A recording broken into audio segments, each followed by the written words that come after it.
Ini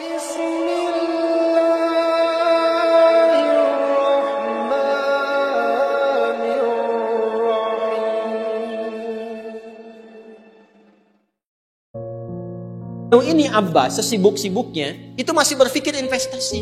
Saya boleh sibuk nggak dapat semua hadis Nabi, tapi anak saya mesti mendapatkan yang luput dari saya. Saya boleh nggak mendapatkan semua Quran, tapi anak saya mesti ada yang jadi ahli Quran. Cara berpikirnya siapa yang akan menjadi kebanggaan di akhirat nanti? Di dunia itu semu dunia itu. Jadi sementara aja, nggak pasti sifatnya. Perbedaan status sosial itu hanya istilah-istilah yang disematkan manusia saja. Ini kaya, ini miskin, ya kan? Yang ini punya jabatan, yang ini biasa-biasa. Itu istilah manusia. Toh pada akhirnya semua kembali ke tempat yang serupa. Dan menariknya begini, yang kaya, yang punya jabatan, tetap di akhir hidupnya pengen punya gelar yang sama dengan yang miskin. Atau dengan yang disebut miskin. Maaf, kalau ada orang disebut miskin meninggal, di papan nisannya ditulis apa? Di papan nisannya ditulis apa? Almarhum. Yang kaya juga kan pengen sama disebut almarhum. Iya kan? Tuh. Jadi nggak ada bedanya setelah berpulang itu. Perbedaan itu hanya di amal saja. Itu poinnya. Maka kalau ada yang mengharapkan orang tua, cita-cita membanggakan anak di dunia, boleh-boleh saja. Tapi patut diingat, itu sementara. Anda silahkan sekarang sekolahkan setinggi-tingginya. S1, S2, S3, S4, kerupuk 3, silahkan.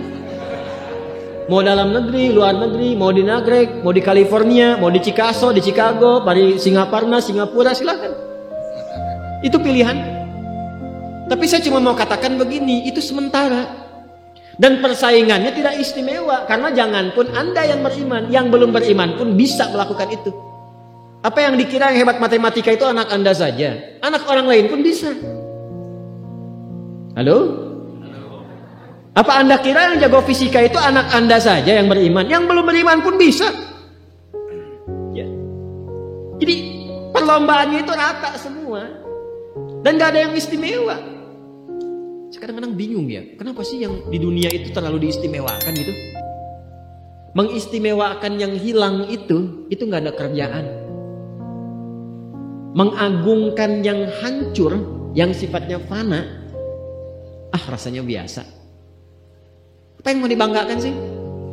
Dan yang paling menarik tuh begini, ketika meninggal gelarnya pengen sama dengan yang dianggap ringan atau rendah status sosialnya itu. Tadi kalau orang miskin meninggal gelarnya apa?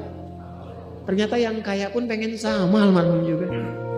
Kalau rakyat yang meninggal di papan nisannya ditulis apa? Almarhum. Ternyata pejabat juga pengen begitu, sama juga. Saya belum pernah dengar nanti kalau saya meninggal tulis gelarnya Almaun ya. Gak ada. Tetap almarhum juga. Jelas ya? Nah, maka yang dipikirkan itu perlombaan yang sejati itu begini. Perlombaan yang sejati itu adalah perlombaan untuk kehidupan yang abadi, yang gak fana lagi. Jadi kalau pada saat itu unggul selamanya karena gak ada kematian lagi setelah itu. Itu yang dimaksudkan hadis Nabi. Kalaulah ada dunia ini punya nilai walaupun itu hanya bagian dari satu sayap nyamuk saja, ya tentu tidak akan pernah Allah memberikan itu semua kepada orang-orang yang ingkar kepadanya. Karena kalau diberikan nggak adil di situ. Ya. Karena itu sifatnya fana, ujian saja, pada akhirnya kembali. Nah, Abbas itu mampu membaca itu. Ini kehidupan sejak di zaman jahiliyah loh. Awas ya. Jadi risalah Islam itu membimbing pengikutnya, umatnya untuk berpikir lebih cerdas, visioner. Makanya jadi muslim itu mesti cerdas.